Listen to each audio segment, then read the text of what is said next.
Hello, test, check, 1, 2. Hello, check, 2, 2, 2, 1, 2, 3, 4. Just kidding. Todd Grover's getting dialed in on the camera, making sure he's got the A game going. So I thought I'd bring in the full mic check here as we get ready for Minnetonka. Cloquet-Esko-Carlton, 3 minutes away from face-off. Bart Archer, welcome you in here. How you doing, buddy? I am good. How about yourself? Oh, really good. Good forward to watching a little pretty good game tonight. Terrific day of hockey. We've got 2 in the books. They've been close games. One of them was an empty netter game for the Red Knights of Benilde St. Margaret's as they defeat Holy Family Catholic by a score of 5-3. There's a 2-0 lead for the Fire after 1 on goals by Garrett Pionimi, a pair, at 2:14 and 12:36. Then the Red Knights respond with a even strength marker at 2:35 from Nate Schweitzer. He'll score his second of the game on the power play at 12:14. That was the back end of a 5-on-3, but then Trey Fetchko responds back to even the game up. So the freshman sets it up at 3-3, but then Blake Messenberg scores late in the second period for the Red Knights. Actually, that ties it back up at 3, and then the Red Knights score a pair in the third period. The go-ahead by Messenberg is second of the game. And then Cooper Gay takes a nice feed off the wall from Jonah Mortensen to give them the 5-3 victory. Then earlier to open up the day, Maple Grove defeats Lakeville South by a score of 4-2. It wasn't a goal until the 12:31 mark of the second period by Brandon Reller from Ethan Elias and Tyler Oakland that opened the scoring. The Maple Grove struck again about a minute later. Trevor Kukanen scores from Kyle Kukanen and Justin Janicki. Lakeville South gets on the board with a Tucker Schumacher goal in the second period at 14:50.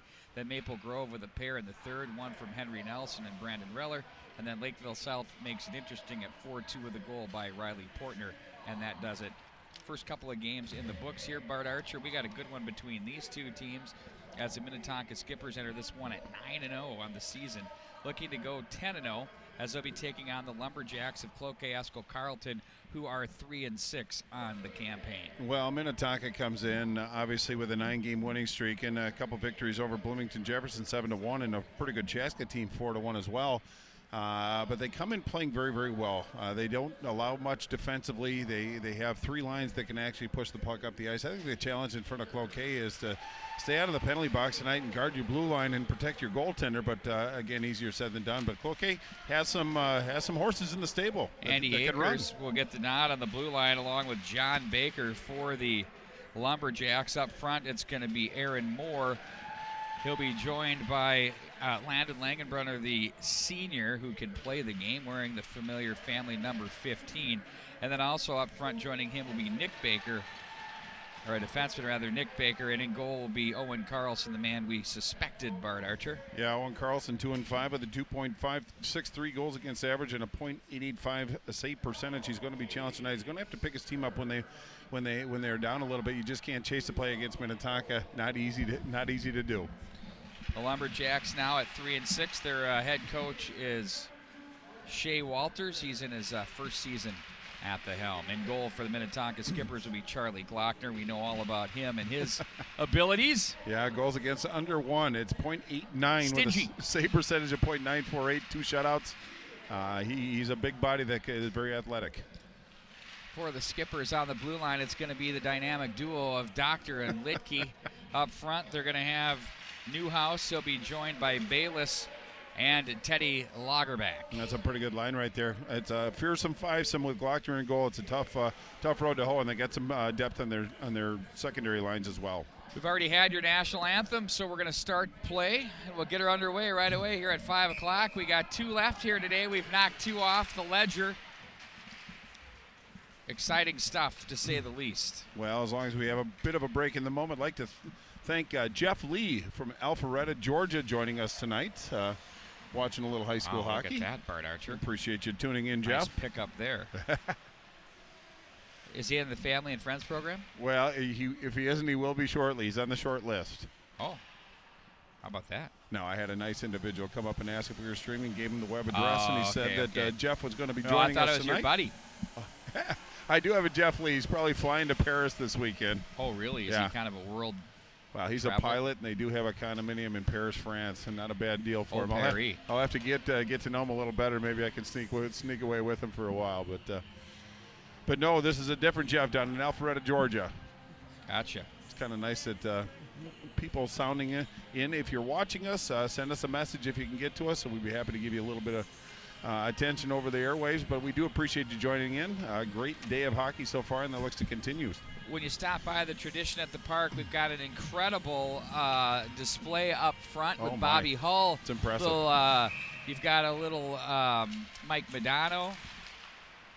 You've got Neil Brott and Mike Ruzioni products you can bid on. Yeah, you just got to see it. And it's impressive. Great memorabilia to put on your wall. As we're underway, back into the skipper zone it goes. It's going to be Doctor as he's watched on the play by Baker. Down goes Doctor. Well, I think that's going to set the tone quickly here for the Lumberjacks as they're going to lay the leather. At center ice, it's Newhouse who loses the handle. It's going to be John Baker with it. A long pass ahead. Doctor cuts it off. Lager back with it. Across the line, the big flapper that's blocked. That's off the wickets of Nick Baker. Back in behind the net it goes. Skippers in their white and blue sweaters throw the body with Lager back. Very physical player up front. Back in behind. Nick Baker again in control as they'll play this one to the line but not out. Skippers play this one back in. And now it's Newhouse with it. And back in behind it goes. Nick Baker to the line. Doctor shot wide of the mark. Karam to the left wing side. Gallitz is there. Center ice picked up by the Skippers. Streeter, he can put the puck in the net. Nice job with the stick there by Andy Akers, the senior, to ramp that one up and out of play. Well, I did a nice job, and that was Streeter. 8 goals on the year so far. No stranger to the scoring area. Just from the left circle, took that shot, but it was Akers that got his busy stick on it. I like the way that Cloquet came out with some energy, put a little bit of physicality into the game, but Minnetonka has a tendency to cut the ice in half, and so far that's what they've done. A lot of play in the Cloquet zone. Quickly through center. That's off the stick of Kahuta as he plays this one in. Underneath the stick there again, and now it's going to be Henry with it. Left wing pass. Angle to the corner. Streeter's going to race to the corner with Mason Langenbrunner, who's the sophomore. Left wing side it goes. Now James Miller back behind the net. In front it goes. Carlson was there. Now it's going to be Anderson with it to the line. Wrister, block traffic. Skippers regain possession. Turning away is Streeter back in behind the net. Looks and finds his man in Motzko. Streeter back up to the line. Now it's going to be handled again by Miller. Took the pass from Krull and swatted to center. Nice little effort there by Gavin Rasmussen. Krull plays it long ahead to Henry across the line. His blocker pass shot was blockered out of there by Carlson.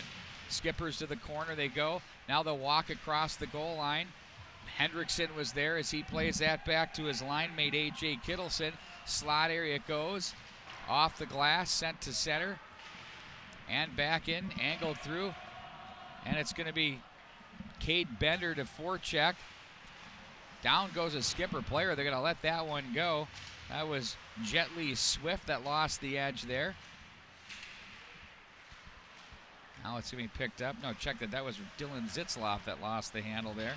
Kiffin with it, back for Zitzloff. Protects it, plays that one through. Now it's Norden with it. Again, sends this one wide of the mark as the Lumberjacks will be whistled down for icing. You know, this is a Cloquet-Esko-Carlton team, Bart, much like, let's say, Cretin-Durham Hall, who came into this season with a lot of expectations and maybe didn't get the wins they wanted, but, you know, they play a really good brand. Well, and sometimes you don't get out of the gate quite the way you want. You got to find your rhythm, and they're in the process of doing that now. But there's talented players on this Cloquet squad. I like the parallel that you drew on that one, and they're getting some offensive zone time now. They just got to get in front of Charlie Glockner and make him make some plays. They're a very strong team that'll win their battles. Langenbrunner plays that one for Baker. Now on the stick of Akers, or check that. That was Doctor rather, as they play it for Litke. Ahead he goes for Lagerback. Rink wide, Doctor steps up from his defensive position, dusts it off a few times in the corner. He looks back to the slot area, played down with a hand there by Baker, in on goal. That got real dicey there. Well, what Doctor did is he took the big skate. Once he got to the end wall, he just kind of tucked it out front, and the puck seemed to have eyes. Eluded the defenseman, eluded the goaltender Carlson as well, and Carlson made a kind of an easy save, but then the puck kind of dancing him a little bit. So the puck is dancing down in the Cloquet zone, but that's what Doctor and Lutke can do on this team, is they can spearhead the rush up front, and it changes the dynamic of how you defend this Minnetonka team. It doesn't get any easier. No, certainly not. Played back in behind the Lumberjack net. Rasmussen finds his man on the move, and Huda, who plays that one through. Oh, they have a man in front. That one intended for Galatz. As that missed the mark, cut off. Nice job there by Rasmussen. Back up through center, strong on the stick. Walks it into the corner. He's checked on the play by Krull. And he'll win the battle out of the zone. Rasmussen is hounding him. Kate Anderson high in the air for the Lumberjacks. Krull comes away with it. Finds an opening and sends that back into Lumberjack territory as they regroup with Anderson back in behind the net. The outlet to the left wing misses the mark for Mason Langenbrenner, and now it's going to be back up through the neutral zone. They maintain possession. Glockner was there.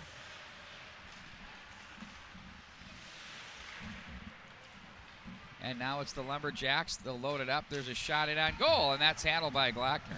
Well, it was a pretty good shot by Katola on that one. He just kind of turned his body around, put a good shot, nice low shot, but Glockner came out outside the blue and covered that one with some confidence. But if Cloquet can really limit the forward rush or the zone exits from Minnetonka, they're going to get some opportunities, as Mason Hendrickson got his pocket picked and got a pretty good opportunity for the Lumberjacks. If they can continue that bodes well.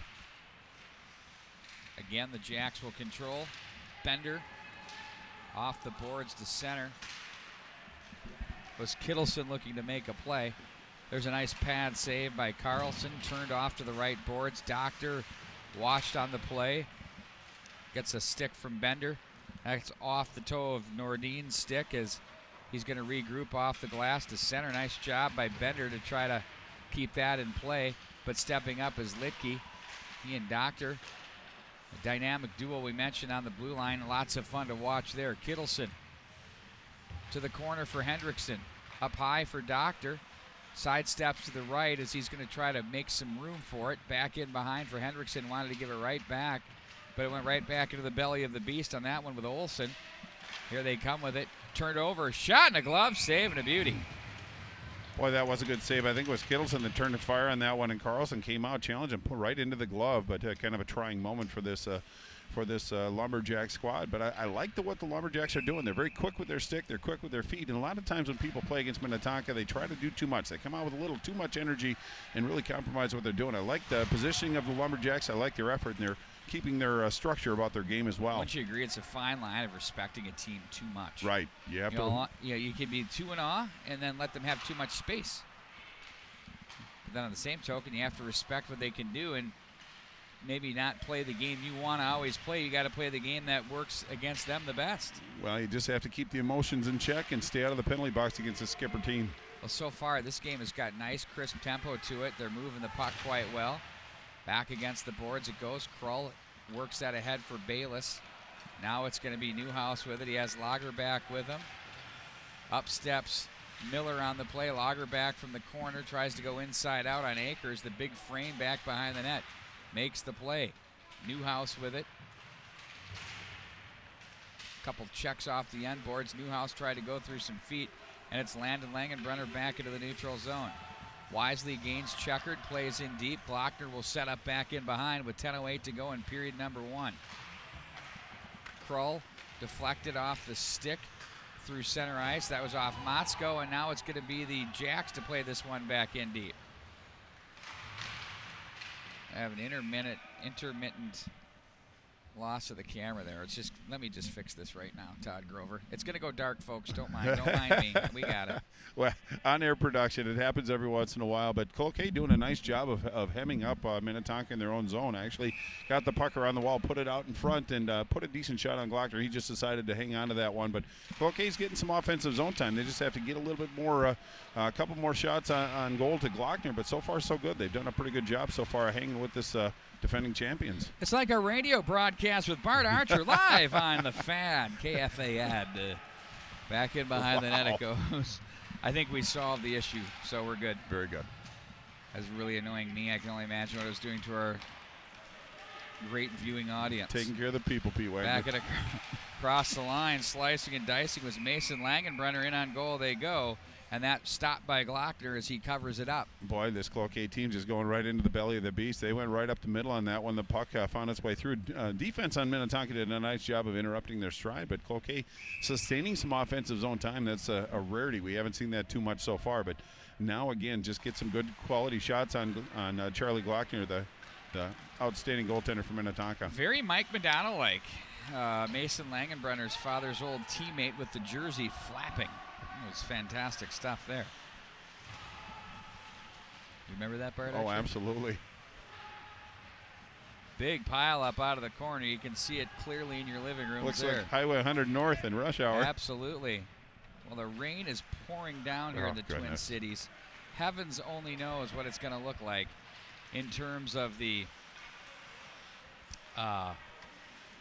roads tomorrow morning if it freezes over. Or even on the way home tonight. Oh, are we talking freezing?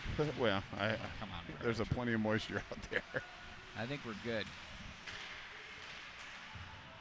If not, I'm just going to fly back, take a plane. Yeah, get the corporate helicopter, right? Yeah. MNHockey.tv. Right. Warm it up. Yes, right. Heat that baby right up. Oh. Ooh, look out. We had one go right off light that looked like it was about to take it, but it withheld the stress. Some resiliency. Yes. But it went off the Lake Conference runner-up 2004 banner for the St. Louis Park Orioles, so the face-off's going to come down into the Cloquet zone. I really like Cloquet's forecheck. They're really kind of getting right on top of the defenseman and really creating some havoc for these Skippers, defenders getting out of their zone. Look at you pointing out the Lake Conference runner-up. That's something. That's not bad. No, it wasn't a shot. I know it wasn't. Your temperatures are not going to freeze until after 1 a.m. Okay, perfect. You should be home by then, right? Yeah, it's going to be something else. Triple overtime. No. Played, no, only single. It's not a state tournament. Good. Bayless with it. You're driving like 5 blocks too. It's great. Yeah, they're 5 long blocks though. Oh, for sure. Now Doctor with it. Newhouse. We're scoreless here with 7:40 to go in the first. Down goes Lagerback. In comes, here we turned go. over. Doctor with the pinch. It's John Baker. Nice back check by Bayless. Litke off the boards. Newhouse skates into this one. Nice job to find Lagerback across center. Dribbles that one in on goal as they change on the fly. Motzko crashes in off the left wing. Forces it to the corner as the spade work continues. Newhouse is there as well. Motzko kicks that down to the corner. They're going to cycle this one back in behind. Motzko again. Boy, great battle by Mason Langenbrunner. Taking on all comers. Yeah, he's playing with spit and vinegar here tonight. Back in behind, that's Mason Langenbrunner. That's off the stick of Landon Langenbrunner, and the length of the ice it goes. And icing the call with 6:41 to go. The Skippers have themselves a battle here tonight. Yeah, in fact, I think all the anxiety and the energy has been exhausted by Cloquet. Now they're just settling into playing hockey. I think they're doing a really terrific job. Their angles are great, stick side checks. They're really contesting each and every loose puck, and something that Minnetonka doesn't lose very often is battles for loose pucks, but Cloquet's having some success early in this game. Face-off win back behind the net by the Jacks to get it up to the line. Mason Langenbrunner played that one over the right side. Look at that. Put that one on replay for you. Boy, and that's the Skippers team appreciate this one. Yeah, and that was Christian Galatz, the sophomore forward, waiting in the wings, but Glockner did a nice job of holding on to that one. Otherwise, he was looking at a wide open net, so nice job by the Minnetonka goaltender to keep that puck out. That was acrobatic, to say the least. Another win in the face-off circle by the Lumberjacks, and here come the Skippers back up through center. Nice little neutral zone play there by the Lumberjacks. Shot in on goal. I want to take a look at that. Not a lot of room here in the neutral. You'll see off of this transition, Bart. Yeah, absolutely. For the Skippers to work. And it's Miller pushing the puck ahead. You know, we talk about Lutke and we talk about Doctor, But this secondary tandem of Miller and Kroll are really formidable defensive pair. In fact, Kroll has double digits in points already early in this season, and Miller has some offensive flavor. Just push the puck ahead. It was a nice save by Carlson on that one. Face off to his left. 6:13 left in the scoreless first period. Wow. Jack Hillen, I've never seen him that animated in my life. Well, he knows he's on TV, though, right? I'm just kidding. Well, I wanted to switch the D, and they say no. And Steve Aronson, he doesn't really show much. Wow. Everything's leveling up a little bit. The skipper bench bosses. Goldie's there going, it's okay, buddy. It's okay. We got it. That's why he's the head coach. Keep everybody calm. Newhouse with it. It's interesting. You go from coaching at the Division III level collegiately at St. Olaf. You come to Minnetonka, and he's got a hockey operations guy and the staff. Tom Streeter does an incredible job. They've got all kinds of help. Chris Wilson in front. There's a chance. Glockner makes 2 or 3 big saves there to keep this one scoreless. Well, it was Aaron Moore with the first effort on that one, and then I believe the follow-up was John Baker. But Glockner made a pretty good first save, but the impressive part about that, it got right back into position, squared up to the shooter, and really limited that second follow-up opportunity. So a good sequence. Redirect, too, that gave him some trouble there. The first one in, you could never get it clean if you square up to it best you can, and you just kind of hope for the best there, Bart. Well, and he's pretty athletic. We've seen him make a couple pretty incredible saves, and that wasn't incredible, but it was very impressive. It's been very sturdy here tonight. Mosko comes over to the corner. He's going to be greeted. A little hipper there by Bender. Kroll for Miller, back for Kroll. Looks back up left wing side. Mosko has an angling Streeter with him. That's cut down at the line, and a nifty play there by Durant. Back in behind, Akers finds his man Baker. Plays this up the left wing rail. Katola comes down. Ooh, they spring him up the right wing side. Ooh, stopped on a nice play by Miller. Back in behind the net it goes. That's cut off by Glockner. Now it's going to be Kroll with the long pass ahead. That gets off the stick of the skipper Streeter. Back into the corner it goes. Mason Langenbrunner on it, puts on the brakes. Nice frame on this young defenseman. He looks up ice, the sophomore. Dishes over to the left wing side for Durand across the line, and that one's offside. Well, that was offside, just a little bit of a delay, but you're right as far as Mason Langenbrunner. He's got a nice stride, but the thing that I liked about it is his head never looked down at the puck. It's unusual for a sophomore to be able to control the puck in trying moments with their head up, and he found the options and made it happen. Face-off just outside the Minnetonka zone. 4:43 left in the first period. We're scoreless. Doctor now takes it from Lidke. What are these two going to do not being able to play together? I think they'll be just fine. Galotz with it across the line. Wrister blocker pad save and a dandy. Langenbrunner back down the rail it goes. They'll turn and play this one back in behind the net. Lidke comes away with it, fishes it out of the zone. Can't get it though, as it's going to be Galotz that's there. Oh, penalty? See what we have here. I think it's going to be Lidke that's going to go. It's going to be a hooking penalty, it looks like. So what a great opportunity for the Lumberjacks on the power play. Their power play is hovering in the neighborhood of about 13.5%. 5 of 37 looking to improve on that number, and it is Lidke that's going to go to the box. Penalty kill for the Skippers, a stingy 88.5%, but what a great opportunity in the closing moments of this first period for this Cloquet-Esko-Carlton team. Boy, that was a good save by Glockner. They've challenged him. And, Pete, this is not a bad situation for Minnetonka. I'm not saying that they had their way with other teams, but being challenged is a good thing for the Skipper team. Feel some duress. Langenbrunner plays that one rink wide for Rasmussen, forced to regroup. Hounded by Bayless as Mason Langenbrunner regroups in his own zone. Plays over to the right wing side. I really like this Mason Langenbrunner on the blue line, buddy. I agree. Oh, they turn it over. Bayless chased by Langenbrunner, in on goal. Scores! Oh, a shorty for the Skippers. Bayless on the breakaway. It's 1-0.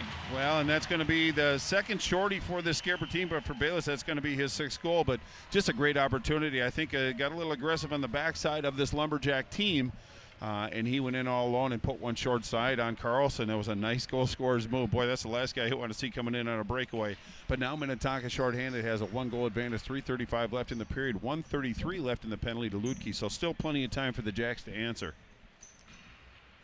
and I suspect that will be a unassisted goal for Bayless. Tough turnover in the neutral zone. Yeah. Oh, there's some help from the middle. We'll find out who that was. They knocked the puck down at the blue line and played that one through. Baker. Turnover at the line. Here come the Skippers. Carry this one in deep with Lacombe off his stick as it's going to be picked up by Aaron Moore. Landon Langenbrunner with it from the neutral zone across the line. Mason Hendrickson is there. Skippers in their defensive zone, killing the penalty. Jack's trying to gain possession here with 56 to go in the man advantage. All the way through, Zitzloff will be there.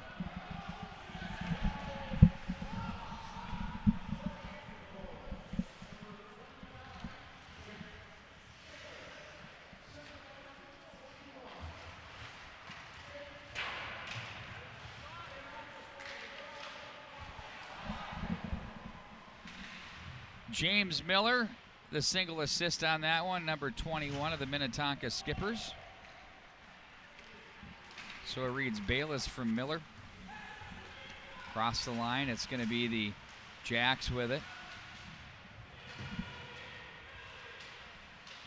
Galotz was there. Now it's picked up by Motzko. Penalty behind the play. This one coming up on the Lumberjacks. Quick clapper off the crossbar. Oh, my word. Boy, that hit it square, too. Doctor with it. And nearly split the puck in half. Yeah. Let's see if we can get this on replay real quick. Right back out. Here it comes. Look at this. Let's slow her down here. And I think it's going to be John Baker that's going to take that penalty. Kind of a delayed call by the official, but nonetheless, now Minnetonka is back to having 5 skaters, so it's going to be a Minnetonka power play. Their power play is hovering in the neighborhood of 29.2%. Very impressive in the penalty kill for the Lumberjacks. Again, a stingy 84%, so we got some good special teams going on tonight. And to take the draw for the Minnetonka Skippers would be the game's lone goal scorer. That's Bayless, pulled back by Bender. Chopped around the boards by Cade Anderson as the Skippers get possession, however. Lidke to Doctor. They like to work through those two with Bayless back up for Doctor. Over for Lidke. Back for Doctor. Wanted the one time. Couldn't get it teed up the way he wanted it to. Now it's going to be Bayless down the end boards. In on goal for Newhouse. That's held on to. Well, I 1:38 to go in the period. I do like the way the Lumberjacks are defending. They're giving Minnetonka some space, high in the zone. But it was Bayless that got it down to Newhouse. Just tried to go short side. Nice save by Carlson. Back behind the net. They'll look back up ice. Here come the Lumberjacks with it. Rister in on goal. Turned aside by Glockner. Power play continues. Clocks match each other exactly. 1:20 left in the period in the power play. That's off a pair of skates. Nearly overskated, but regrouped neatly by Rasmussen as Doctor will gather it back in.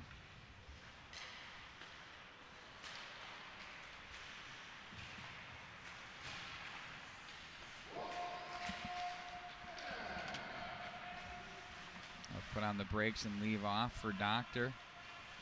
There's a one-timer in on goal, stopped and held by Carlson. Well, that's what Minnetonka likes to do. They establish a zone, and Doctor went over to Ludke one time to shot high from the left circle.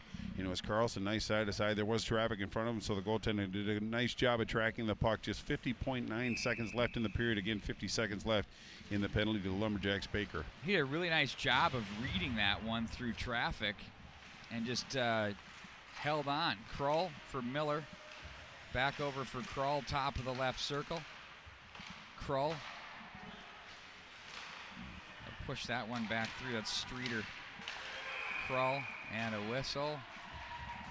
Arm is up with 30.9 of the cross check. Yeah, it's going to be Nick Henry that's going to go for the cross check. Really an ill-timed penalty for this Skipper team, but they had some nice work around the periphery.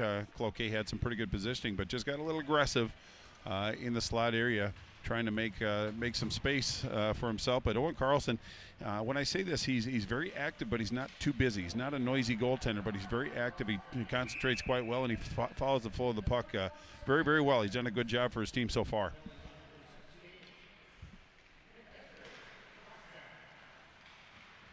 Four on four now for the remainder of the period. And then it'll turn into a power play for the Jacks. Doctor overskates. Look out. Here they come back the other way. Bender with 16 to go in the period. Landon Langenbrunner across the line. Nifty move there. Oh, nice pass. Off the crossbar. Bounding puck. Scores! What a goal. It's tied at 1. Well, and I think that's going to be Langenbrunner that finished that play, and that's Landon Langenbrunner's 7th goal of the year. But what a solid shot off the crossbar. The rebound came out, bounced a little bit, but Langenbrunner settled that puck down and beat Glockner, who was very vulnerable at that particular moment. So now we're not at a 1, just 6.4 seconds left in this first period. Cloquet's got to have some energy going into the locker room. Wow, that's going to be Langenbrunner from Bender with 6.4 seconds showing on the clock. You got to play to the buzzer. Wow, that was something. Across the line. Oh, Mason Langenbrunner, a bomb at the buzzer as we leave it now tied at 1 between these two teams after 1. Holy smokes. Well, and that eliminates the 1 penalty, so it's going to be a power play for this Cloquet team coming out of this period or into the next period. But I think Cloquet had a great showing. I'm sure their coach feels real good about what's going on. They came out with energy. They pushed the Minnetonka skippers back into their zone. Minnetonka is Minnetonka. They obviously had their opportunities, but I was very impressed with the way Cloquet played. Should be a little bit more wide open, but Cloquet's matching Minnetonka's speed. It'll be interesting to see how the second period plays out. Please check out our sponsors here between periods. The Exercise Coach in Eden Prairie, someplace I've gone. An incredible spot if you're in the area here in the Twin Cities. 2 times, 20 minutes a day, twice a week. Well, I'll let this video tell the story for you. I lost 62 pounds, 18% body fat, increased my strength by 32%. I'm not complaining. Check it out. Like you didn't have time to work out? Do you have a hard time believing you could really get in shape, lose weight, or stick with exercise? As a busy person, does it all just sound too complicated? We've worked with thousands of people who've had those same concerns. People who have a real desire to take care of their bodies, but have trouble moving from intentions to real results. Based on 20 years of development and cutting-edge science, we have created a breakthrough and totally data-driven exercise program that can fit into anyone's schedule. It's all about quality over quantity. In just 20 minutes twice a week with one of our certified coaches, you can finally enjoy strength and experience success. Most traditional workouts fail to deliver the results people desire because they aren't designed with individuals in mind. Our Smart 20 workout measures your unique makeup, and our trainers are there to make sure you get a workout that's designed perfectly for you. Never before has there been a combination of strength and conditioning put together in such a safe and efficient manner that's totally accessible to everyone regardless of their current fitness level. Thousands of people have seen the results and shared their stories, but don't just take our word for it. Don't take the word of our thousands of success stories. Come in and try it for yourself. We believe so passionately in how we can help you that we are offering you the chance to get a free trial of our Smart 20 training sessions with one of our knowledgeable coaches. There is absolutely no commitment on your end. Plus, we'll answer all of your questions about how to meet your health, weight loss, and fitness objectives. What have you got to lose? Come in for your free personal Smart 20 sessions. Register for your free sessions by signing up at exercisecoach.com.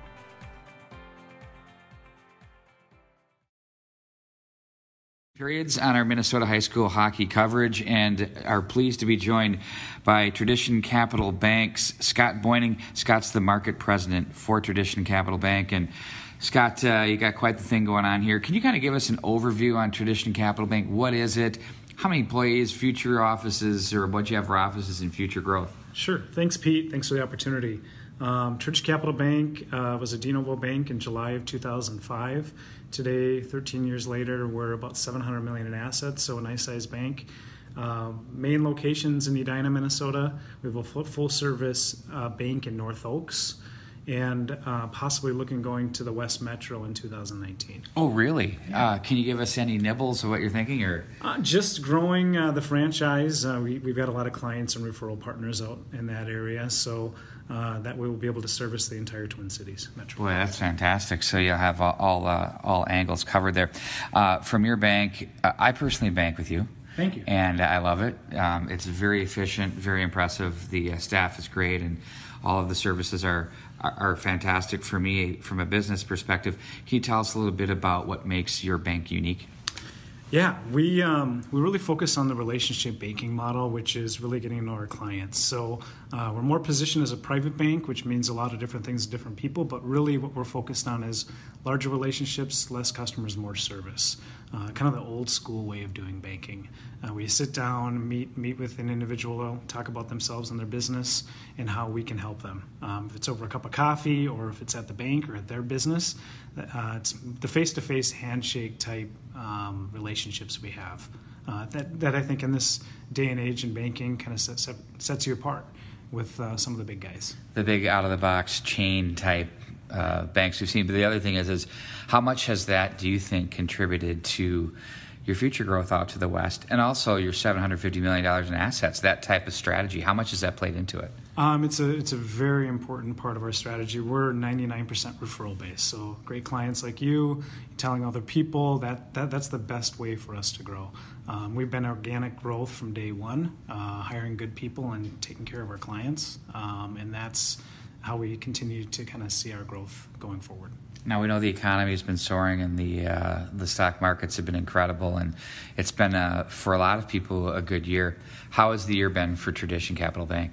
It's been another strong year. We've had about organically about $100 million of growth year over year for the last 4 years. And a lot of that is attributed to the overall economy in the Twin Cities and Minnesota market and the real estate market. Obviously, lately, rates have gone up a little bit, but we still feel there's a lot of strong growth in the new housing, new construction area going into next year. But we also, we're getting larger as a bank, we're getting more diversified. So seeing businesses grow, need for capital, and with rates going up, we're also paying a little bit more on deposit rates, which correspondingly kind of can help or hurt your margin depending on how you're doing. In terms of, we kind of touched on a little bit about word of mouth and your relationships and those kinds of things, but what is one of the things that you do to, beyond that, to compete with the larger big name banks that you see the signs everywhere? Yeah, for us, it's try to make banking simple and quick turnaround. We're locally owned and operated, so we make decisions here locally really quickly. Term sheets usually within 24 hours for a loan. Deposit accounts we can set up very efficiently, very fast. Technology is a game changer. I think that's the great equalizer in banking going forward. So we continue to invest in technology to help make it easier for our clients and their businesses to do business with us. Now, we do know that technology is part of everything, and there are some tools out there that people employ in every aspect of business. What have you done on the banking side of things to utilize that? For us, it continues to be, I think, paramount is the security side, and we continue to make investments in security. You've seen a lot of fraud, cybersecurity, things like that in the news.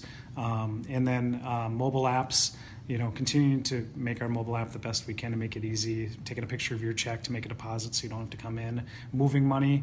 We're also researching additional ways for people to be able to move money easier. Yeah. You've heard of Zelle and different things like that. I think you're going to continue to see that. Fintech's a big word these days, but more innovations in technology will help banks like us compete with the bigger banks. Because if you can combine the relationship plus the technology, that's really tough to beat, I think. So, kind of be a fast follower, if that makes sense. Yeah, absolutely. Why not? You don't need to invent the wheel, you just need to modify it. Exactly. And that's, banks of our size, I think that's kind of the golden rule going forward is make sure you have the products and services, but combine that with the true relationship banking model. Any last words you have for our listeners? We'd love to help you. We're here in Edina and North Oaks. If you're looking for a locally owned, operated bank, we'd love to take the time to meet for coffee and see how we can help you. I second that motion. Make the call. That's Scott Boyning. He's the market president from Tradition Capital Bank. And once again, they're a member FDIC and equal housing lender.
And we welcome you back to the St. Louis Park Rec Center. Only 2 goals scored the first period, but both come late, Bart Archer, as the Lumberjacks strike first. Well, no, actually, it was Minnetonka that struck first on the power play. Minnetonka strikes first, then Lumberjacks respond. At the 12:25 mark, it was Bayless scoring his 6th from Miller, and that was actually shorthanded. Well, not a power play goal, my mistake. But then Langenbrunner answered with a 7th from Bender and Mason Langenbrunner, and that was the 16:46 mark.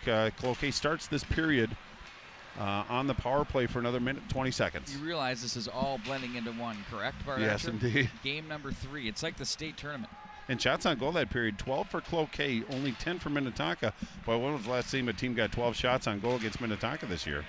I don't know if it's ever happened. That's Landon Langenbrunner across the line. Bayless, and do we have a hook? Oh, yes, we hook. do. Saw it, got in there. Nice call. And it looks like Lukey's the one pleading the case, so I think he might be getting the infraction.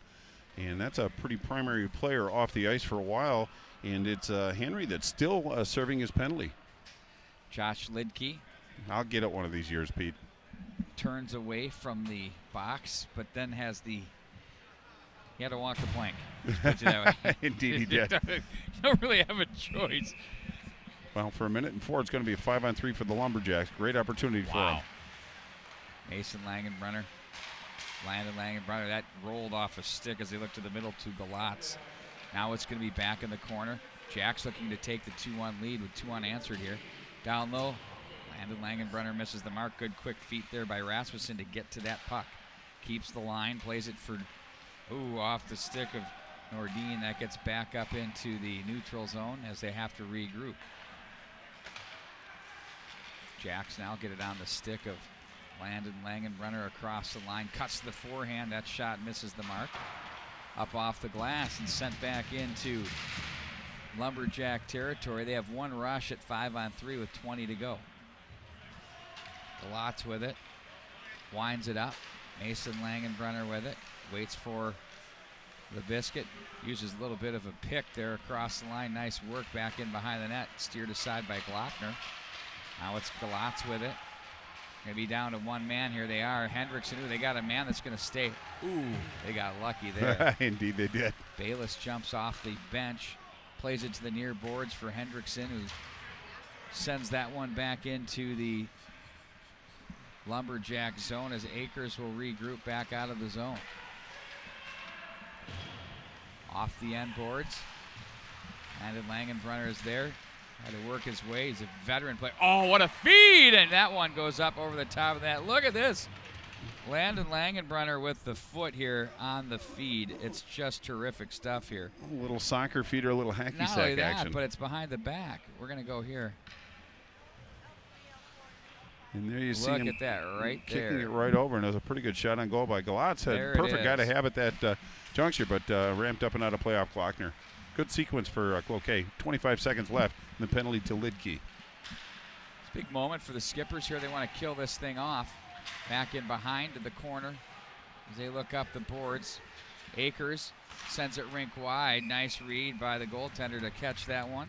Well, it was a good one-time shot, a little higher than I think that he wanted to take, and that's Nick Baker, the senior defenseman, back on the point for Cloquet, but it was a nice job by Glockner to just slide over and made it look like an easy glove save. Just 11 seconds left in the penalty to Lidke. Face off in the Minnetonka zone. You know, the one-timer from long out like that, you better make sure you get it just right because, you know, that's a little more of an effective weapon, I think, more toward the tops of the circles. Well, I think it just got a little higher than he wanted. A foot and a half off the ice is a really effective shot, but I'm sure he'd like to have a second chance at that again. Bender with it across the line as it's going to be Huda. That's deflected up off the stick of Glockner and out of play. We're 5-on-5 here now with 14:24 to go in the second period. Well, Huda did a nice job of getting that shot off. Good quick hands on that one, quick release, but it was Glockner that with the waffle not only made the save but ramped it up and out of play. So now we're back to 5-on-5. Minnetonka dodged a pretty significant challenge. Cloquet had some zone time with some possession, so that's got to give them a little confidence. But your energy sags a little bit 5-on-3 if you don't punch one in. But Minnetonka's bench looks like their spirits have been lifted just a touch. In on goal it goes as it's Glockner that makes the save and hangs on. Face off to the line. Another shot in on goal that Glockner sees through and hangs on. Well, again, a pretty good shot, but those are easy for Charlie Glockner to handle. If they can get him down either on the ice, 6 inches to a foot off the ice, they make it a little more challenging for the goaltender and make it a little easier for his forwards to redirect. Long pass at center. Streeter has some help with Motzko. To the left corner it goes. Up to the line. Doctor over for Lidke, back for Doctor. One-timer, fanned on there. Henry didn't get all of it. Lidke pinches down the wall, comes away with it from the hash. Doctor lets him have it with the stick on the ice and pushes it wide. Lidke again dances to the near side for Doctor. Lidke's shot. Ooh, he hits Motzko on the way in. Or no, check it. That was Streeter. Wide of the mark. Motzko stick hops the stick as he wanted to pull the trigger. Back up through center ice it goes. Galatz was there, stopped at the line. Ooh, and a big check. Huda throws the leather. Now it's Doctor across the line. Holds it, shoots. That one misses the mark for Streeter. And Lacombe was there. Back behind the net. Landon Langenbrunner wants to regroup back behind. Nordin is there. Now it's going to be Doctor in front. That's deflected away. Bender was there. Down the wing, it's Rasmussen to the corner. Bender off the boards as he finds Olsen. Off the glass, held in. That was Kiffin with the play for the Skippers. Bender gets away from Hendrickson to play that one in deep as Zitzlaff is jammed off the end boards. Nice job there by Bender to force the turnover, but the Skippers support. Nice work there in the defensive zone. Back in behind the net. Kiffin, right wing on the outlet for the breakout for Kittleson. Cross the line. Nice job on the backhand to the forehand. Quick shot by Lacombe. Misses the mark off the glass. Whoa, and Hendrickson. Oh, wow. He was caught by Bender up high. Well, and Bender's been a house of fire out there. He's all over the ice on that one. I think he just got his hands up a little high, and Hendrickson, he looks no worse for the wear, but we're going to change lines a little bit. But really a good sequence by Cloquet. They're hanging right with the defending champions, and they're exchanging blow for blow, so they're doing a really good job. I'm sure that Coach Shea Walters has to feel pretty good about the effort his team is putting forward today. Lidke quickly turns to play to the near boards for Bayless, back for Doctor. Doctor, right side for Lidke, Doctor and stride. Cross the line. Lagerback is there. Off the boards is Landon Langenbrunner to center as they're going to race up the wing. A little wrap up there by Moore. They let it go. Careful. He was smart enough to let go at the right time. You'll see guys kind of push that. Back in behind, it's Baker out front, too far. Mason Langenbrunner is going to chase this one back in behind. Quickly across the slot area for Anderson. That's Landon Langenbrunner ahead. Stopped by Lidke on the play was Baker. And now it's going to be the Skippers to regroup. High in their own zone. Lidke looks ahead, played down with a glove there by Baker. That's John Baker. Now Lidke watched on the play by Galatz. Up high in the air. Stays in play. Jack Hill in two hands in the air wants the infraction. Isn't going to get it. At the line but not out. Skippers keep play down the line. A play made by Doctor as he's out with Miller right now. And here they come back in across the line with Huda. Miller comes across to make the play. Right wing on the stride for Lagerback. Bumped off the boards by Nick Baker. Lagerback comes away with it. Sends that one wide of the mark. Miller with it. He has Newhouse behind the net. Off his stick. Newhouse, they try to play to Bayless to the slot area. Instead, it's the Lumberjacks to center. And back into their territory will go after the icing call with 10:43 to go. We're knotted at 1. We got a dandy. Well, indeed we do. I'm very impressed with the way that the Lumberjacks are getting out of their zone. Nice, clean exits. They are contested getting to the offensive blue line, but so far their zone exits have been very, very solid, and that's a key to having a chance for success against the Skipper squad. Face off to Carlson's right. 10:42 left in the second period. We're knotted at 1. Left wing on the tape out of the zone. It's Galatz. Looked ahead. That one was turned aside by the Skippers as it's going to be Nick Baker to the near boards for Andy Akers. Through center ice it goes in the foot race with Krull. He's being watched on the play. Krull back to the right wing side. That's up off the stick and out of play. Bender was in on that play. Well, it was really good effort by the Lumberjacks as far as chasing Kroll down. He's got some speed, but they kind of tracked him down, moved him into an area where they had some support and really stopped the forward progress. And if they can keep interrupting Minnetonka's zone exits, they're going to be in pretty good shape. But I've been impressed with their forecheck. They're winning battles to lose pucks, and they're keeping the puck. They're sustaining possession, which is something that not many teams have had success with. Logan Dushkin, of course, the man on that play. Up from the JV roster. Making an impact on the coaches. Bender plays this back in behind. Kiffin was there. Motzko waits for it off the left wing side.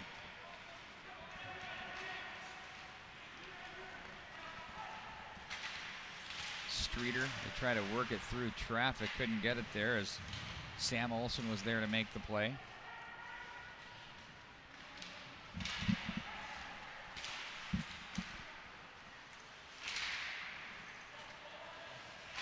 Front of the bench, the boards area it goes, and now it's going to be through center ice. And it's going to be sent back into the zone, carried in. They look to the slot area.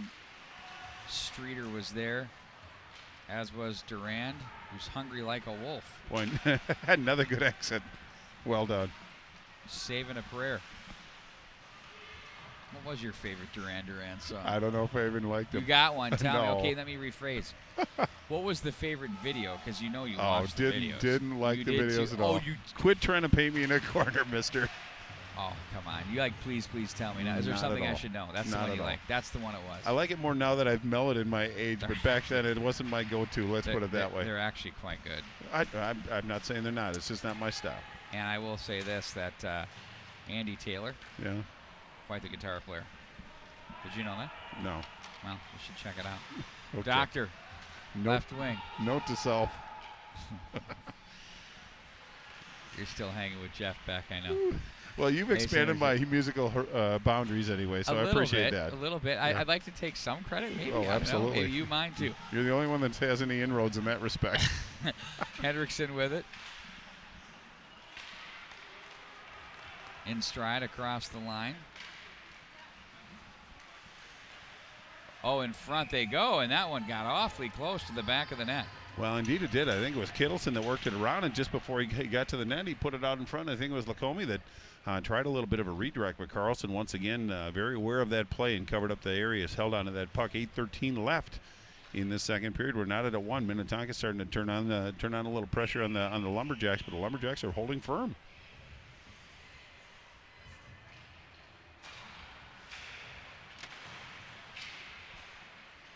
Jam this one down the boards. There's Newhouse. Fights it off the draw. Oh, Bayless loaded it up, but that was blocked on a nifty play there by Rasmussen. They transitioned back the other way with the Galats. He is watched closely on the play by Krull. Nice defensive posture there by the skipper defenseman. Now it's Miller calmly to the right side for Lagerback. He'll gain the line. He has some help with Newhouse. Makes the move and runs out of real estate. Now it's Bayless with it. Ooh, there's a shot in on goal that was not fully covered. I thought I heard a whistle. The goaltender didn't hear it. He popped right back up. You saw that. Yeah, it was a quick whistle. It was a pretty good shot, actually, I believe by Newhouse, but it was Lagerbach or Bayless that was waiting in the wings, and the puck kind of danced in the goaltender. But the fortune of a quick whistle to the Lumberjacks puts the faceoff to his right, but real good pressure by this Skippers team. A nice sequence by them, good possession, got some good shots on goal. And the challenge that's in front of the teams that play against Minnetonka is just, you can play a period with them, a period and a half, but if you can hang with them for the full 3 periods, you're in pretty good shape. Well, they're never going to get discouraged if it's hard either. No, so true. It's not like you can frustrate them into oblivion. However, I will say this, the Jacks have really been difficult on the Skippers in the offensive zone. Not a lot of opportunities. They're packing it in defensively, very disciplined in the D zone with their coverage. The wings have not allowed the forwards to get, or the defensemen to get a lot going. And, because of that, it's 1-1 with 7 minutes and 5 seconds to go here in the second period. Well, they're winning some battles, too, and their positioning's been very solid. They're not chasing the play that we've seen many different teams fall victim to. Motzko tries to work it across the line. They spring a man. Oh, they have to reach back. I thought that was offside across the line. Mason Langenbrunner wanted it from the slot area as he slid up in the play. Big stick of Anderson plays that one back in. Oh, they had a man in the slot area. kept alive. Better hurry. Here comes Motzko. Trip. And now it's going to be turned back up ice, and Bart Archer called it. Yeah, it's going to be Motzko. He's just trying to make a play and defend, but it was Landon Langenbrunner that was actually trying to turn fire, get the pass out front, but it was Motzko that got his stick in the wickets, brought him down. The old tree trunk job there. Yeah, right in front of the ref. Make no mistake about it. But now, again, a great opportunity for this Lumberjacks team on the power play. 6:38 in a tie game. Offensive zone faceoff. Faceoff is going to be very important for both of these teams. The tradition in the park, Holiday Classic right here at the St. Louis Park Rec Center. Have some great teams here. Of course, these two, Minnetonka and Cloquet-Esko-Carlton.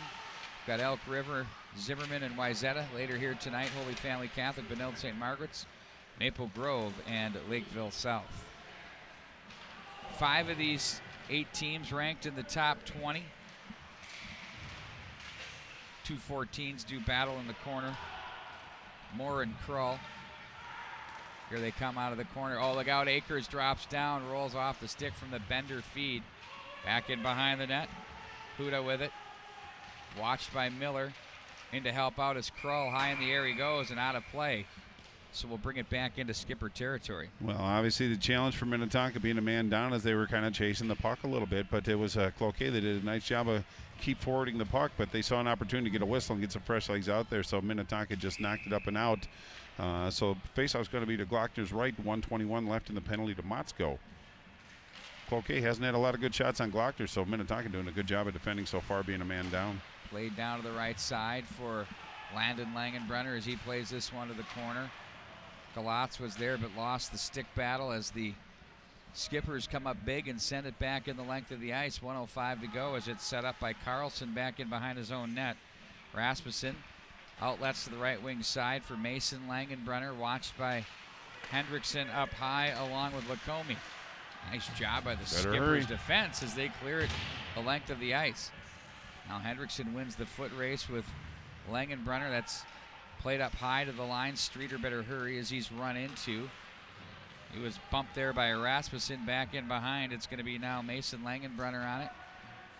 Outlets. Galatz through the neutral. Now it's Bender across the line. Finds Baker.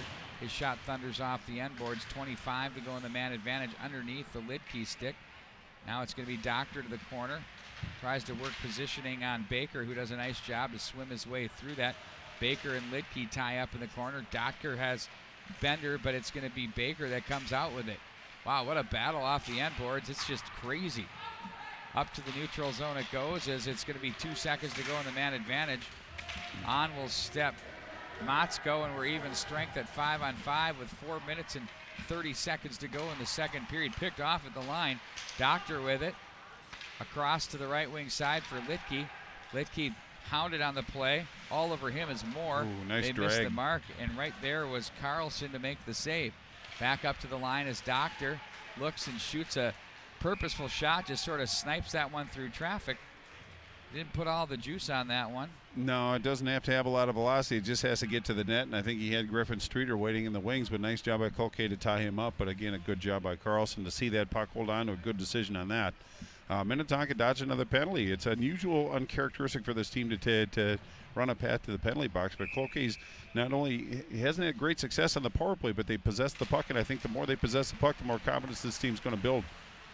Wrister in on goal, stopped by Carlson again. Maybe quick on the whistle there, but we'll take it. Yeah, there have been a couple quick ones, but it was Lagerbach that was actually waiting in the wings. Nice job by Akers to kind of tie him up. Once you get a big body like Lagerbach down low, trouble can happen. He did a nice job of neutralizing that.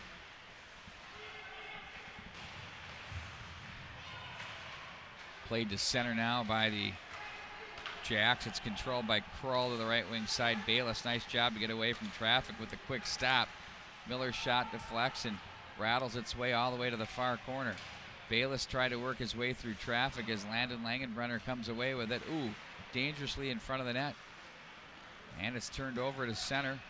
Miller for Krull. Bayless reaches, tucks it in and plays it off the left wing for Lagerbach. Lagerbach now to the line.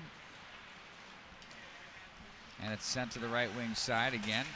Teddy Lagerbach plays back up for Miller. He'll gain Cloquet-Esko-Carlton turf and send this one back in. Newhouse comes together with Akers. Akers wins the battle, plays it to the right wing side. Out of the zone now, Baker.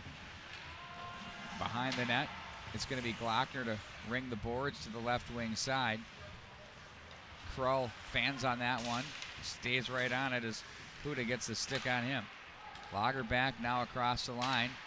Bayless takes the pass, have to get away from traffic. Try to feed that one down, played ahead by Huda, nice job there.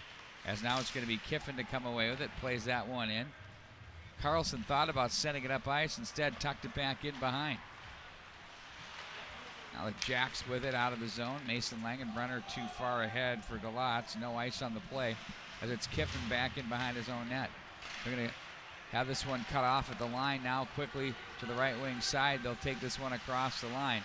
That pass was behind the intended receiver, Zitzlaf. That was Worms on the play.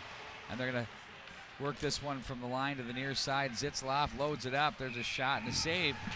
Read all the way there by Carlson. Well, Zitzlaf did a nice job at walking in just on top of the circle. Carlson came out and challenged. He was being contested by the defenseman for this Minnetonka team, or for this Cloquet team, but got a pretty good shot on goal. And when Zitzlaf can kind of walk in and get that look, good things are happening for Minnetonka.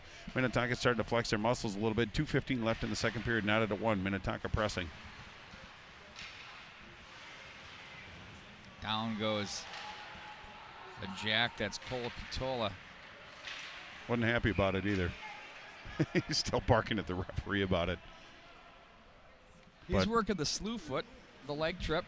Well, at least he's bringing attention to it, but he's not getting too aggressive with the referee, so he gave him plenty of time. But face-off now to Carlson's left. 2:03 left in the second period.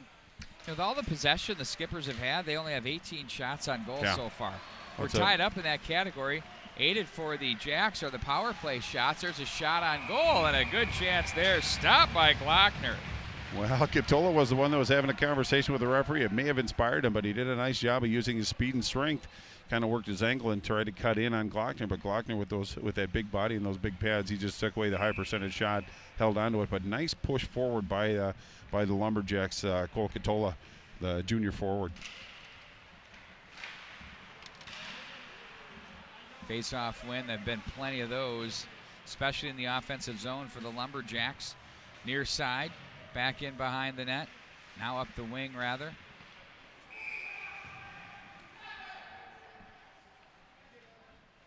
What do we have? Well, I think it was just Bender was on top of the puck and wasn't in any hurry to move. There's a high stick. But, yeah, they're going to get a high stick. I didn't see the high stick, I will confess. It was up on the near boards where that occurred, where that pileup was, and it's going to be Hendrickson that's going to go. And we're going to see the Jacks back on the power play, and that scoreboard reads 1-1, and the power play has been pretty effective here for Cloquet-Esko-Carlton, and I think they're going to want to finish this period with an exclamation point. Well, and they're going to get their opportunity to do that. I think Minnetonka's been very responsible shorthanded. Not a lot of great opportunities, but when you have that extra man, Cloquet is deft enough to get it to that person, put some pressure on Glockner, but 1:27 left in this period. They're going to finish on the power play, barring another penalty or goal. Nice way to finish a period. Akers out from behind his own net. Or check that's Mason Langenbrunner. Left wing on the entry doesn't work. Now they'll take it rink wide. Peeled off the boards by John Baker. Back in behind. Slot. Oh! Landon Langenbrunner stoned by Glockner. Boy, that was a gift for Landon Langenbrunner. He got the big eyes and he took a shot on Glockner. Nice redirect, but Glockner came out and really took away whatever angle he may have had. Nice play by the Minnetonka goalie. Mason Langenbrunner across the line, leaves off to the right wing for Galatz. 48 to go in the period. 1:08 to go in the power play. Feed to the line. Mason Langenbrunner. Ooh, fan on that one. Here they come back the other way. Bayless with it, knows what to do with it. Try to go inside out. They have Litke, and that's a stop by Carlson. Boy, those two can be dynamic and dangerous. Now Litke's going to go. Ooh, nice little move there by the defenseman down low. Why not? If you can maintain possession, give it a shot. Well, dangling in a phone booth, but it was Bayless that actually gained the zone, and it was Lutke with the follow-up. Boy, your team has some confidence when you're shorthanded and your defenseman comes in for support and gets down low, works the magic and puts a good shot on Carlson, being down a man. 26.3 offensive zone faceoff for the shorthanded Skippers.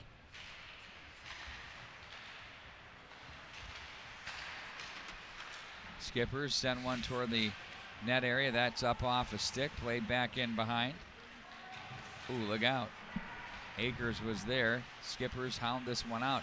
Looks like they're going to spend the rest of the time on this power penalty kill in the offensive zone, which is good for them, as they'll take the 1-1 tie to the break. As that'll do it for the period.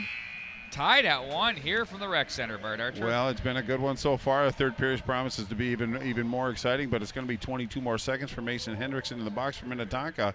So the Lumberjacks can start this period on the power play. But I think a very well-played period by both teams. I just think the Lumberjacks are hanging with this Minnetonka Skipper team, and that's got to give Coach Shea Walters and his Lumberjack team some confidence moving into the third period. But this is where Minnetonka generally kind of flex their muscles a little bit. They get their rhythm. They keep moving forward, but that's the challenge that's in front of the Lumberjacks this coming period. Indeed it is. As we take a timeout, we prepare to take a look into the third period. If you are standing idle, you've got a pretty good one going over on the rink at Braemar Arena. It's Brainerd Little Falls 2 and Maple Grove nothing. The winner will move on to play the championship of the Walser tournament there. Exciting. Otherwise, we'll keep it here and watch John Olson drive in circles. We'll be back with more right after this.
I think it's time to tell a friend, tweet, follow us at mnhockey.tv. This is a dandy.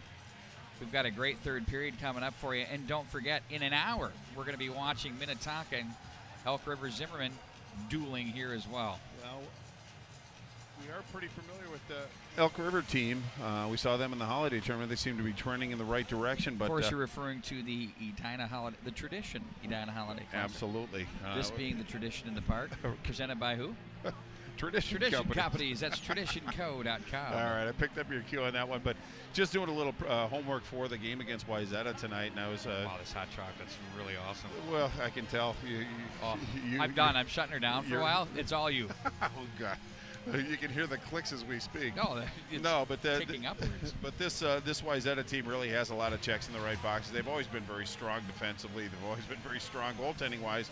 But again, they're putting it all together. They have some players that can put the puck in the net, and a couple of them are familiar names. But there's a young man named Joel Matthews on this Trojan team that's going to be a player of focus. But that's next game. What we have here going on is a 1-1 game. Cloquet-Esko-Carlton starts with 22 seconds on the power play. Mason Hendrickson in the box. So really a golden opportunity for him to not only establish a little bit of puck control, but to put some pressure on Charlie Glockner, the senior goaltender for Minnetonka. They get a great opportunity right here. So far, Minnetonka's done a pretty good job of defending, but they've run to the box too many times, a little uncharacteristic for this Skipper team.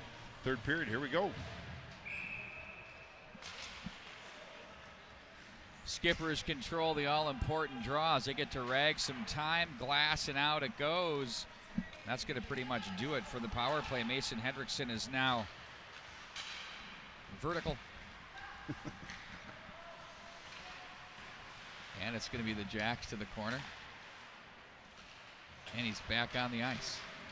The give and go, though. Oh, Langenbrunner has that one off the toe of the stick. Lidke comes away with it. Lager back with it. You know, this is a Lumberjack team at a 2-1 heartbreaking loss to Duluth East Greyhounds. It's going to be a Section 7 AA opponent along with Andor. I mean, that section is absolutely loaded to the gills. It's brutal. Whoever survives that section is going to certainly earn it. Ooh, Newhouse works the full-fledged. But good defense on that Newhouse play. It was the limbo stick for Newhouse. Just ducked right under that baby. Not a problem. He won. Lager back with it. Krull. Newhouse deflects back in. Owen Carlson in goal, looks off to his left as the Lumberjacks will play to center. That's Mason Langenbrunner looking ahead to Galatz. Oh, and there's a man open. Oh, and that one just misses the mark. A good look there. Yeah, that was Rasmussen. Nice quick release, too. Now it's Streeter across the line. Plays this one back in behind the net. Puck is played back to the right wing side. That's off the chest of Henry up to the line. Zitzlaf's shot deflected, misses the mark up off the glass. Henry hustles this one down off the corner, gets some help from Motzko. Now Kiffin at the line is going to play this one.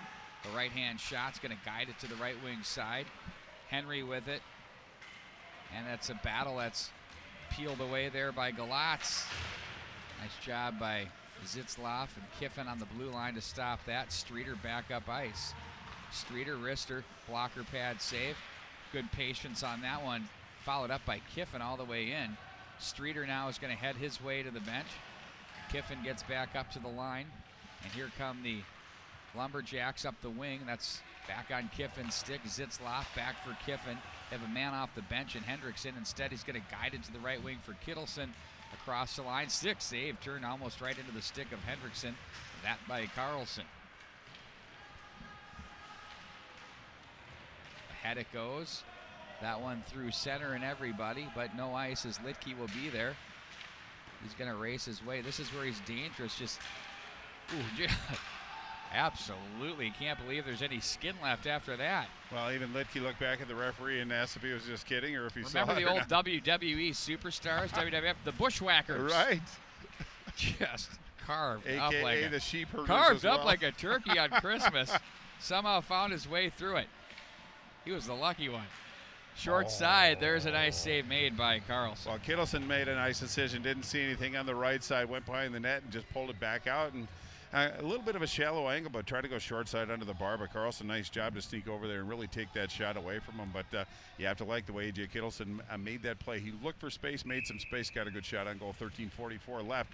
Minnetonka has really come out with some energy this period, and Cloquet's doing a good job of hanging on, but it looks like Minnetonka is spending a lot of time in the offensive zone. I think I heard Goldie say no call down there is fine or something to that extent, but right there, no way. Of course, through the slashing in the sticks for Lidke, but nonetheless, we play on. We're keeping it 5-on-5, going to let them decide it on the ice. Oh, look at that. The makeup call. Well, and I think that's going to be Aaron Moore, the junior forward for the Lumberjacks, going to go to the box. Really a great, again, opportunity for Minnetonka skippers with that very impressive 29.2 power play against a pretty impressive penalty kill for this Lumberjack team at 84%. Is going to be challenged on this one. 13:25 left in regulation.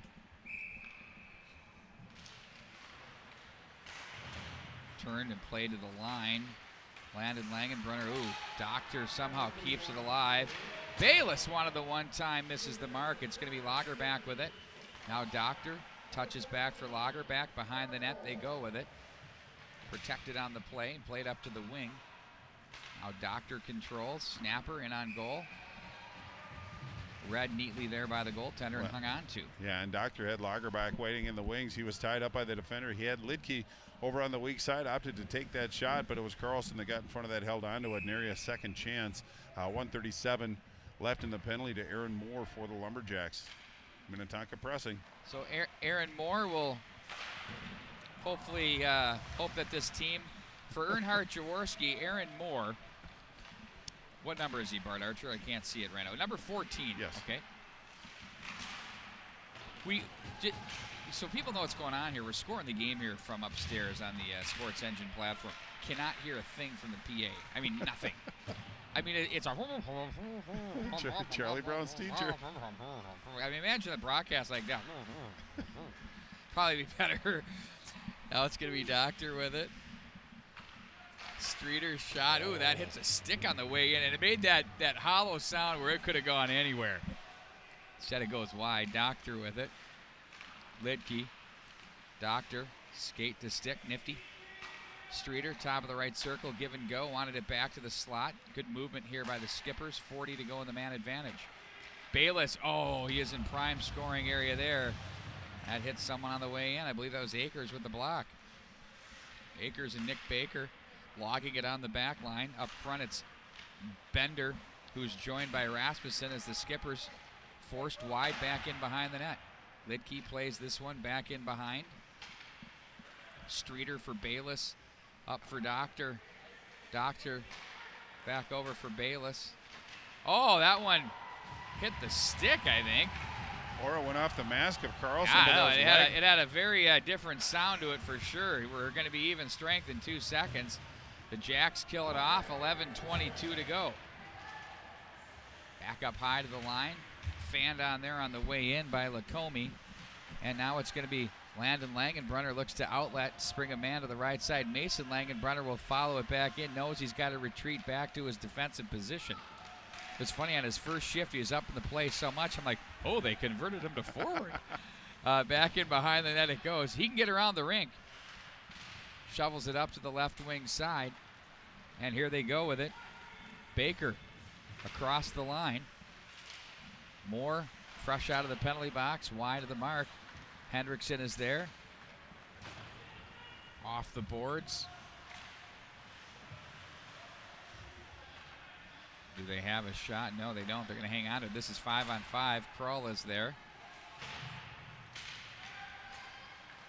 Played up into the neutral zone. Mason Langenbrunner for Landon Langenbrunner. Misses the mark. Krull takes over.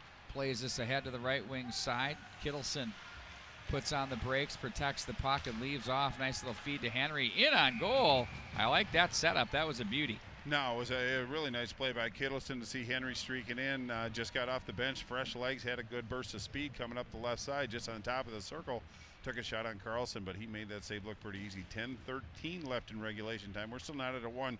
Cloquet did a nice job on that kill to limit the opportunities and survive that battle.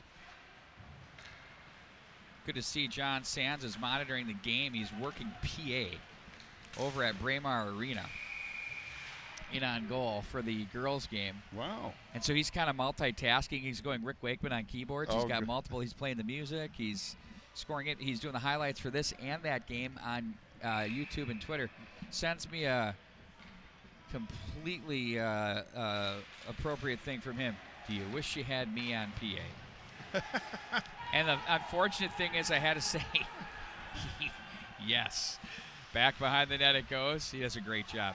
Streeter plays us back around the corner.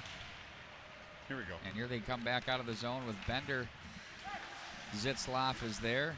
That hits the official in front. Zitzloff for Kiffin. They've been running 3 sets of D the entire night, have the skipper team. That one just misses the mark as Newhouse steps on. Now it's going to be Bender. Ooh, jammed right in front of the penalty box area there. And nice work by Streeter finishing the check, cutting him off. Kiffin, nice play there. Now it's going to be Lager back with it. That's stopped with the stick by Katola. Turned back up ice for Rasmussen. He has a man to the net. That's Huda. Turned back into the corner as they fight for possession down off the side of the cage.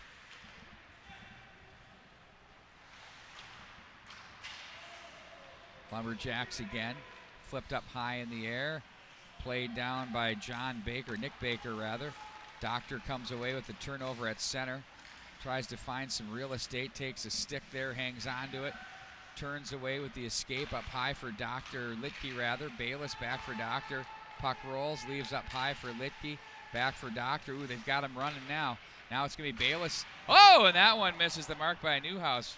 That was very Globetrotter-like there on the setup, just dangling away. Now Doctor with it, back up high to Litke. Quick pass, it's barely on the stick, a half second, and Bayless gets it back. Litke again, looks back over for Doctor up high. This is 5-on-5. Rister misses the mark, and this one's off the glass. Now it's Huda with it to the line, but not out. Rattling puck. Doesn't matter for these two D-men. They can handle it anyway. There's a shot that's blocked. Nice effort there. Way to give it up for the club. Galatz. Solid for the Jacks. Now Litke back over for Doctor. No. Behind the back, Litke holds and shoots. Another block shot by Galatz. 2-in-1 shift. Doctor again. He'll walk and hang on to it. Protects into the plays into the backhand, and it trickles through the goal mouth area. Rung the boards, and icing will be the call.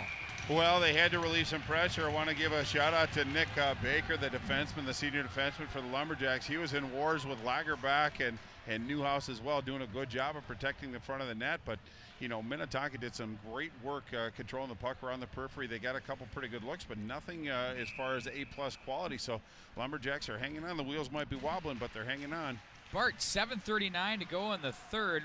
2 goals scored between these two teams. I mean, you know, we're talking undefeated matchup for Friday. We're alerting the media. We've got Fox 9. We got them all. Lauren Nelson's going to be here. Not so fast, say the Lumberjacks. And I don't blame them one bit. This is a good hockey team. Well, you can tell they're well coached. They haven't lost their structure. They aren't chasing the play. They're doing a lot of things that other teams have failed to be able to do, and that's why they're not at 1-1 with the defending champions. They're right in this with the Duluth East Greyhounds, who were right there. Right there as well last year. Up to the right wing side for Baker. Finds Mason Langenbrunner in stride. Now Landon Langenbrunner looks so much like his father Jamie on the puck when he skates. It's just scary. The number 15 and offside as the skipper coaching staff made sure that was called. They harmonized. They did. They brought the attention, but you are correct about Landon Langenbrunner. It's just a mirror image, but boy, his father was quite a terrific player for so many years. But it's nice to see the next wave of Langenbrunners come through the Cloquet system. You know, he did so many great things in Dallas for the Stars, but I mean, I think when you look at what he did with the Devils uniform, it was incredible. Well, I think there were probably 30 teams that could have found a spot for him. He's top 3 Minnesotans of all time, isn't he? Well, if he's not, he should be at least be in the let's conversation. talk about it on the next Hawk Dish podcast. Rink wide it goes. Olsen in stride. Escapes away from Zitzloff. In front it goes. It's going to be Streeter who picks it up, and he plays this one ahead. Now it's going to be Motzko on the off wing as he lays this one back into the corner. Streeter plays it back behind for Motzko. No, check that on that play. That was Henry. Now Motzko is there. Streeter, wrist shot. Who wanted to take Carlson by surprise. Nice positional save by the goaltender. We're under 6 minutes now with 5:58 to go. It was a good leverage shot by Streeter, too. He got everything he could on that one. But Carlson's really answered the bell. He looks very calm and comfortable. The moment is not too big for him, but he realizes the situation. We're just 2 ticks under 6 minutes to go in regulation time. Minnetonka is really kind of flexing their muscles, but bend but don't break defense by this Jacks team is keeping him in this game. Very important face-offs in the final 6 minutes for both of these teams. Possession is paramount moving forward.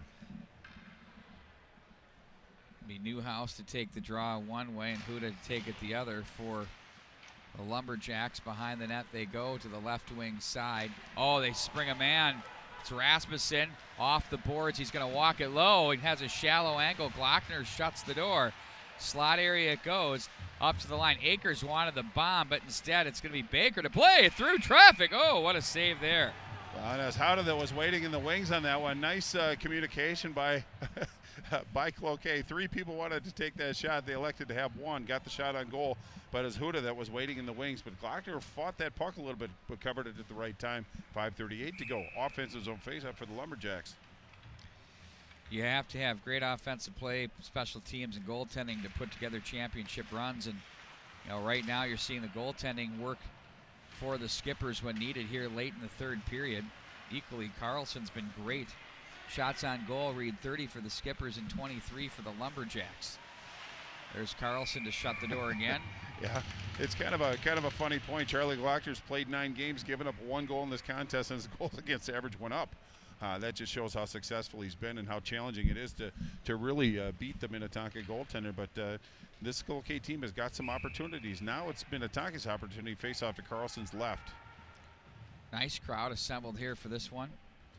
Expecting even a bigger one tomorrow for Maple Grove and Minnetonka. They'll be playing the 5:30 affair, or 5 o'clock affair rather, tomorrow night. Oh, tough penalty to take there. It really was. He went to the well too many times. That's going to be Mason Langenbrunner. Just got the cross check. First one the referee gave him. Second one a little bit more aggressive, and the player left his skate. So, boy, 5:14. Time to pick up your teammate if you're a Lumberjack. Well, when you're taking the lumber like that, at some point you do have to hit the deck, don't you think? Yeah, no question about it. Not that didn't help, but I mean, you got to help sell that a little bit. Pete, I think that the referees have done a pretty good job of letting them play. There have been some penalties and stuff, but the infractions they're calling, they're keeping it honest, letting the kids a little bit of latitude, but that one was just something that they couldn't overlook. So now it's going to be 5-on-4 Minnetonka face off to Carlson left. 5:14 left in this regulation time. Minnetonka on the power play. Boy, critical time of the game right here. Big face-off win. PK has been really good for this Jacks team, but there's so much talent up high. Can you keep it contained here with the Skippers? Absolutely. They're going to need Carlson to make a couple big ones, I have a feeling, in these next 2 minutes. Docker off the post. Clean off, and then off the glass. Doctor again. Now that one's just a purposeful snapper. That misses the mark. Shallow angle. Doctor again. Now he lets the slapper go. Stopped by Carlson. Oh, nice stick there. That one by Litke to keep it alive. Backdoor down to Litke from the left slide. Oh, Bayless goes down on one knee to try to pump it home on the near side. Now it's Doctor with it. Doctor's shot hits traffic. That's Landon Langenbrunner on the way in as he muscles his way to the line. Doctor keeps, lets it go. Glove save, just enough of it. Big save by Carlson. Couldn't hang on, but we play on now with 1:03 to go in the power play. Somehow they keep the line with Doctor. Scores! Oh, boy. Oh, there's Litke. They're so dangerous. Buries from down low. And it's 2-1 Minnetonka with the power play goal late in this one. Well, it's going to be Bayless is going to get an assist on that one as well. Just a nice sequence of working the puck to the open area. A couple big shots from Doctor. Really put the focus on him. Once Doctor got the puck, everybody kind of swarmed to him. He just dished it off to Litke, over to Bayless, and then back to Litke and just up and over the goaltender short side. So big power play goal for Josh Litke from Bayless and Doctor with 4:13 showing on the clock. Big goal there. Now we'll see what kind of response here the Jacks have for that one. That's a heartbreaker. No, indeed it is, but there's still 4 minutes and 13 seconds left, and they're 5-on-5, so they have all the ammo to go, but Minnetonka seems to have a little mojo. And now they're going to be a little bit more comfortable and really put the heat on. Lacombe takes it from Kroll across the line. Hendrickson crashes in along the end boards as it's going to be picked up by Nick Baker.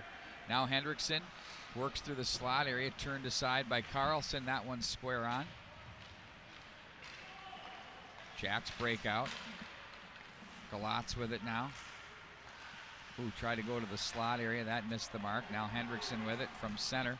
3:35 to go in the third period. He'll tuck it back in behind. Kittleson is there. Lacombe as well. He'll dance himself away from the puck. Oh, wraparound attempt. Kittleson. Carlson shuts the door. Nice goaltender here for the Jacks. He's been solid. Penalty on Minnetonka, That's shot I believe. number 38. Look out. Late in the period now. 3:12 to go, and now we get to see the Lumberjack power play employed on the rough that was called to Brayden Lacombe.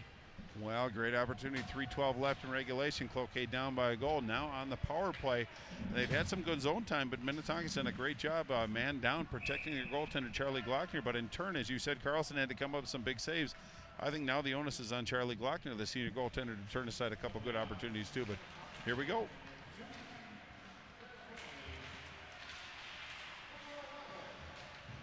Lumberjacks will overload to the corner with extra men to maintain possession. They'll walk across the line. They look in front. That's blocked. Sprawling on the play was Bayless. All the way down the ice it goes. It's going to be Carlson to steer this one off to his right for Cade Anderson. Anderson sends a pass to Landon Langenbrunner. Flips it to an opening. Oops, misfired with Mason Langenbrunner. Ooh, and he fanned on it. Streeter was there, pickpocketed, nifty play. Landon Langenbrunner across the line. Mason Langenbrunner off his skate to the corner it goes. Now they'll send a wrister in on goal with 1:14 showing on the clock. Well, kind of a harmless shot by Landon Langenbrunner just on top of the left circle. Charlie Glockner really didn't have much trouble with that one, but they did have support down low, and that puck rolled a little bit, seemed into Glockner, but he did a nice job of holding on to that faceoff now to his right. A timeout has been called by Cloquet-Esko-Carlton, so nice decision by Shea Walters to kind of give that one final push. 1:14 left in the penalty to Lacombe. So what he wants to do is just get everybody focused. They need to know what to do with the puck, but they also need to know what to do without the puck. Just going to refocus the kids, give it that one more push, and I'm sure. I think the most important thing, Bart Archer, is to make sure you take care of the puck in the neutral zone. You cannot turn it over in that area, especially with this Tonka team. Yeah. And so it's about increments. You've got time on the power play. I mean, look at the clock. What do you got? Yep. 1:14 to go in it. And it's all about just possession.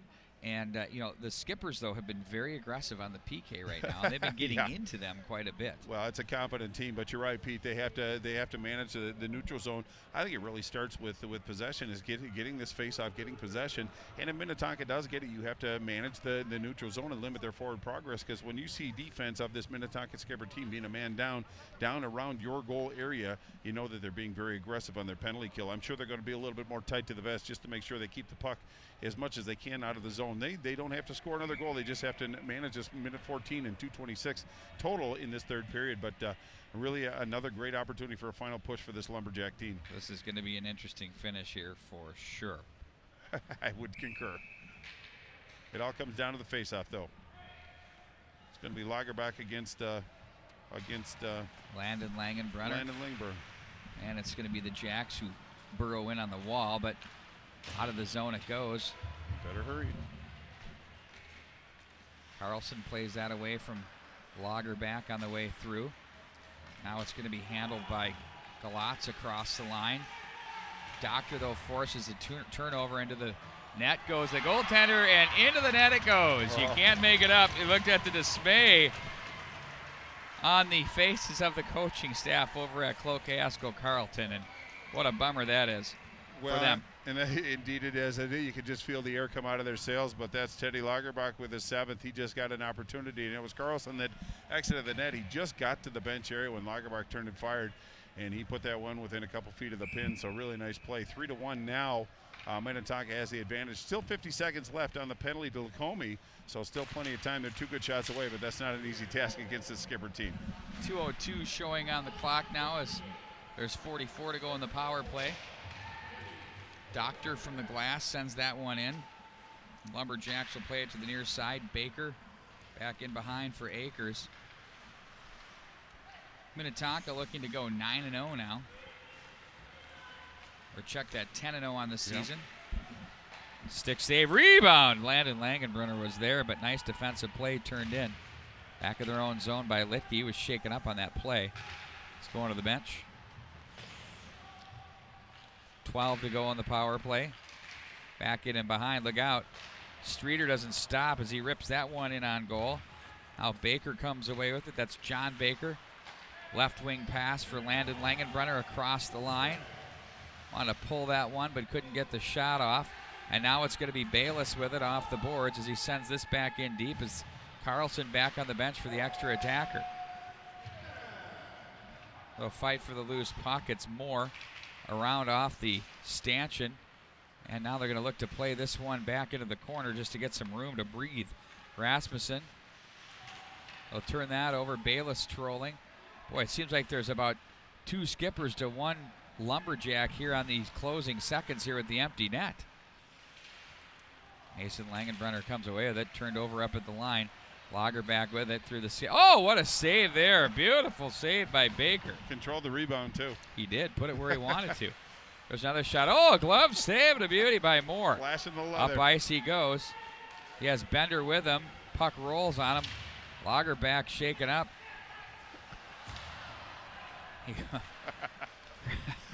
Crowd. What happened there? Well, then he dove. He dove now he trying takes to a get stick. it, but ran out of. It's like sliding early to third, That not was getting there. something. All right, that's called having fun. Yep. Duly noted and appreciated. Well, I think it's very important that the Lumberjacks come out of this game knowing that they went toe-to-toe with the defending champion. If you're Coach Shea Walters, you know, and I'm not trying to put words in the coach's mouth, but you have to feel terrific about the effort that your team put on. They came into the third period against the defending champions, tied 1-1, dropped this game 3-1, but that's got to build some confidence to the team moving forward. If you're Minnetonka, it's good that they got challenged tonight. They showed their resolve, they showed their character, and came out and got the win. 2 more games for you tonight on the MNHockey.tv. Coming up at 7:30, it's going to be Wayzata and Elk River Zimmerman squaring off right here at the St. Louis Park Rec Center. Day 1 of the Tradition at the Park, in the Park tournament. Really great stuff here today. We've had some great games. And then at 7 o'clock, 7:15 is your official start time.